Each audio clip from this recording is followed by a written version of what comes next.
The title in the program is Technology in Case Writing. It became pretty clear very early on that that was too narrow an aperture.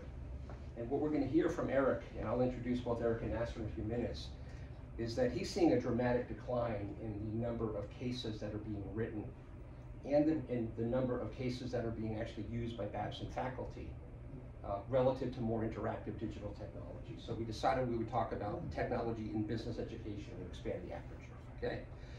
I have a lot of different places I teach. I'm teaching 6 courses at Harvard right now. Spending a lot of time teaching exec ed courses at Cornell, Carnegie Mellon, Oxford, Babson, and have been doing some exec ed stuff at Brown as well, right? And so I feel like this has been a I've been spending my whole career preparing to moderate this panel because I've lived in the tech industry for my whole life. I've spent a lot of time working with EdTech companies as a mentor. I have piloted a lot of EdTech in my classrooms, but I also bring the academic perspective.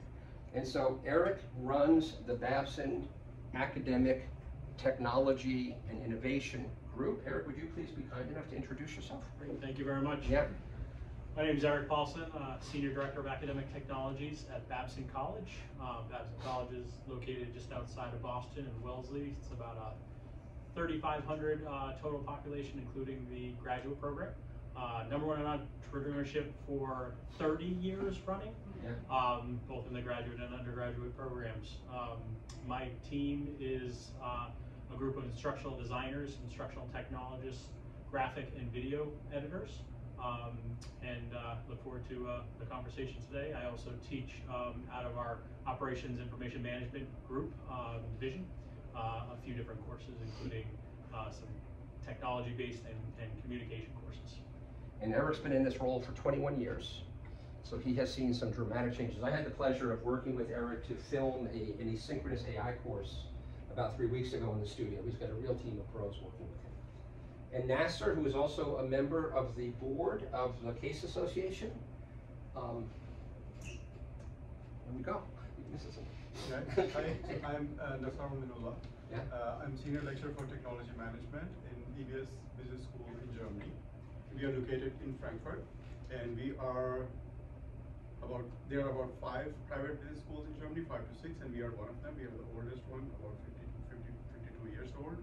And I deal with most of the courses which are digital transformation, digital strategy, and this is what I bring for you today, a use case on developing how to develop multimedia cases. Great. So this is a very small group, but I think it'd be really interesting just get a sense as to what people are focused on so we can really tailor the discussion. How many teaching at the undergrad level today? Keep your hands up if you're also teaching at the grad level. Okay. Anybody doing exec ed? Okay. Cool. All right. This thing's not working. I love it. All right. And then how many of you are using the more traditional long-form cases in your classes today? How many of you have adopted the more compact case, the 4-pager? Okay. How many gravitate toward multimedia cases when you can? Is that a choice for most of you? Just 1 or 2 of you? Yeah. And for those who did not raise their hand, why? Why would you not use these multimedia cases? Because they're very rich and I think far more engaging. So what would be the reason not to use them? Yeah. Because I keep my IT department on speed dial. Okay. Yeah. Okay. So what, just too much of a challenge? Yeah, I would be concerned with tech. Okay, wow. That's disappointing to hear. Yeah, because they've really changed the game. How many use simulations in their work? Okay. And how many would be like sort of very regular multiple simulations per semester? A lot. Okay. That's great. Has anybody found a use case for virtual reality yet? In any of your classes, any of your pedagogy? No? That's right. Okay. And then how many are actually actively bringing artificial intelligence into the pedagogy of the course, that you're using it as an enabling tool? Okay. Great. Pretty good.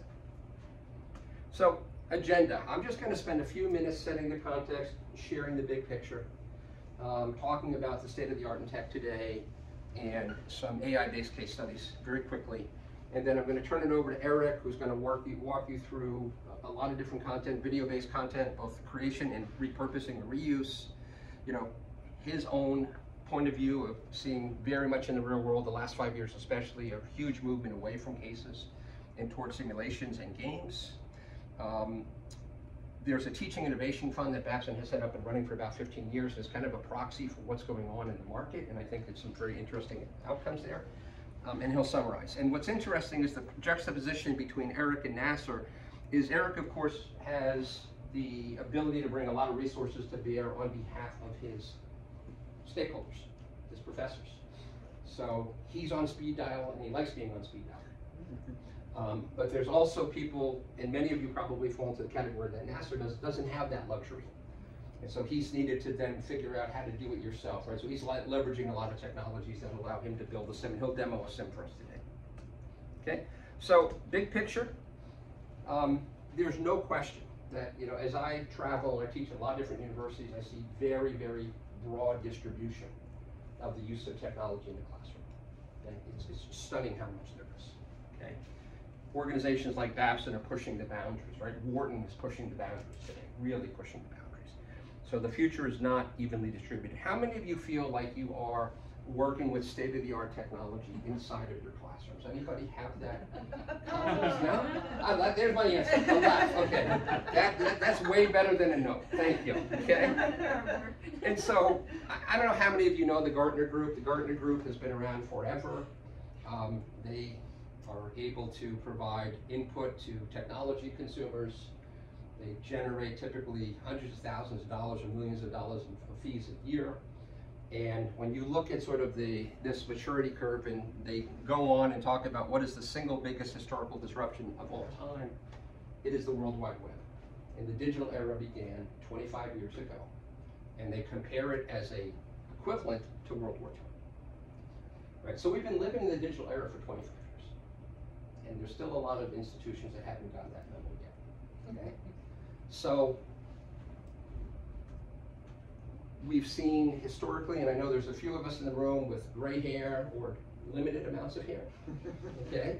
And so, you know, I don't know how many go back to the 80s. I was in business school in the late 90s, and we were just starting to see multimedia cases being brought in, and it was a revelation, because when I was in, you know, when I was studying undergrad, there was nothing like that. So the web then brought a whole new opportunity to kind of go online into the cloud and be able to, you know, run these simulations online that you could access remotely. And how many of you are either using or have colleagues using Capson and MarkStrat? These are probably two of the granddaddies. And how have they done in keeping them current? Would you say that they've kept up with changes in technology, or are they somewhat getting long in the tooth? Because these are big games, right? Yeah. Yeah. I've just started using Capson, so I'm using their most recent, and it's working fine. Yeah, it seems pretty up to date. Okay. So multimedia cases, for me at least, really made a huge difference. I know that I like to teach these cases, right? It's just three-dimensional storytelling. I don't know any of you who have taught any of these cases, but these are some of the top cases that I love to teach. And a case like Threadless is 20 years old, and I'm notorious for very current content. But it's still an incredibly compelling case because it's all about innovation culture within a very unique industry, and you really get to know the people. And it's a totally different experience in the classroom. And then we have sort of the gold standard in the world of simulations, which is Foreo. And Foreo has a huge catalog of simulations if you've never visited. And some of my favorites are the food truck challenge, which is all about sort of, you know, lean startup and minimum viable product and a lot of experimentation. Crossing the Chasm, which is how do we go from pilot to scale. And then the Mount Everest simulation, which is a massive simulation for leadership. Okay? And Eric's going to talk more about Foreo in a few minutes. Okay? What's been interesting about being in this EdTech space is, you know, it's not immune from Amara's law. Okay? I think for a lot of people, we overestimated the effect of technology in the short run. Eric mentioned at lunch today that, you know, 3 years ago, VR was having a moment. And everybody thought that it's going to completely change education forever, and so far we haven't seen much of that evidence. So, you know, we're starting to see just an absolute acceleration of technology now in business education. Okay? VR, AR, I think is still coming. I don't think anybody would say that we can't expect it, but it's definitely under Ramar's law today. One of the things that business schools face is this urgent and continuous need to change the curriculum, keep it up to date because it's changing so quickly. And of course, digital technologies allow us to do that with a lot less inertia, a lot less friction. Okay? We're starting to see much more of a trend toward interactive global environments. Right? A lot of the executive courses I'm teaching now are in Dubai, they're in India, and we're running classes with people from 20, 25, 30 countries at the same time. They're competing in simulations and games, you know, across a large swath of geography. Okay. So the benefits of technology, right? If we're not training our students to be digitally ready today, then we're doing them a great disservice. So they need to be able to leave and they need to feel comfortable with AI. I know that when I run simulations in my classroom, I never see students more deeply engaged, right? They're leaning into the table, they're standing, you know, behind one another. It's a completely different feeling, okay? And it allows for diverse learning experiences, right? So you've got both visual learners and kinesthetic learners, and these technologies cater to different learners at the same time. So it gives everybody a chance to kind of learn in the way that they're most comfortable. And when you're not using paper-based systems, it's a lot easier to sort of update and refresh without a lot of cost.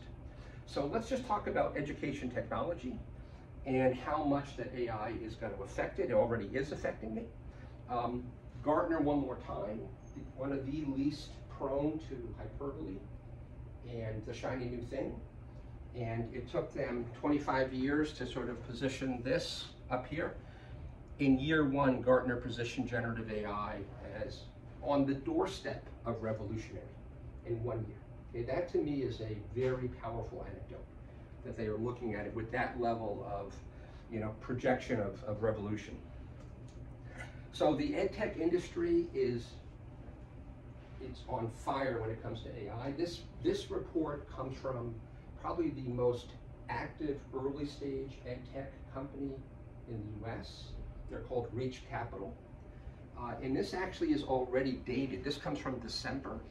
And at the time they were tracking 280 different EdTech tools that are AI enabled, right? They break it into 6 categories, primary categories, 15 secondary categories, and they start to break down the number of companies within each of these different categories and the amount of capital that they've raised. And what makes Reach so interesting is they get in at seed or very, very early A stage.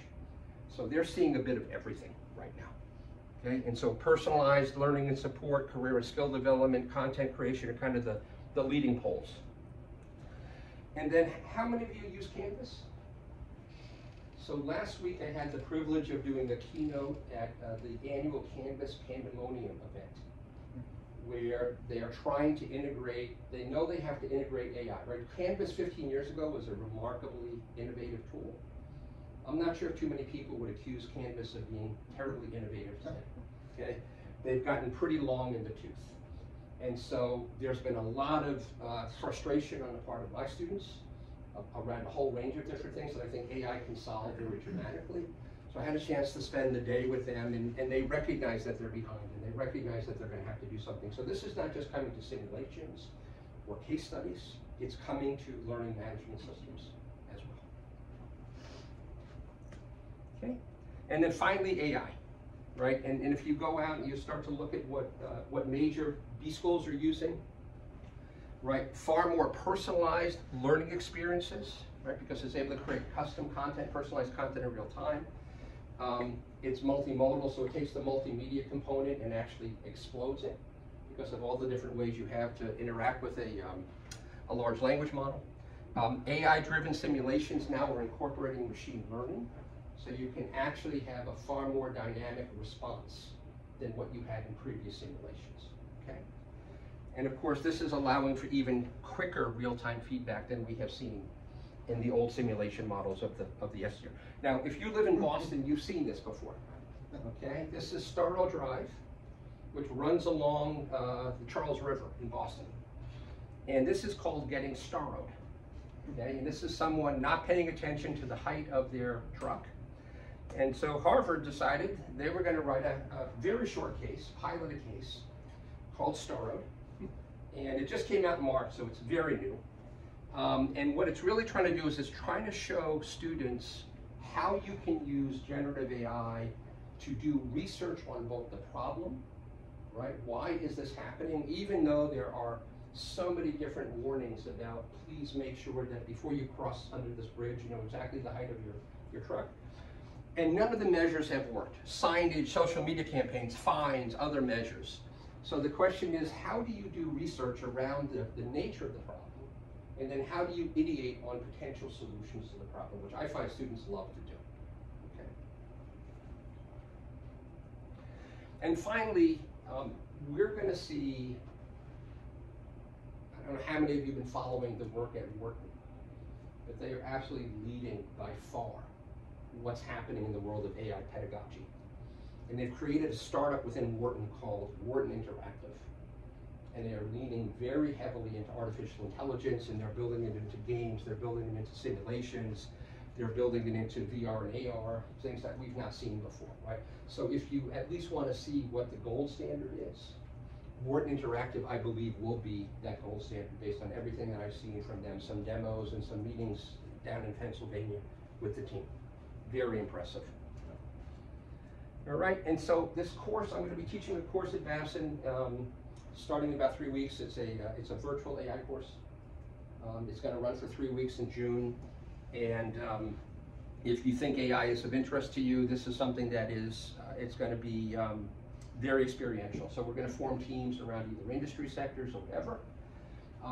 And it'll be Babson's first ever certificate course in artificial intelligence. Okay, so I'd be happy to answer more questions about it. And I want to introduce now Eric, who's going to come on and take over the next part of the presentation.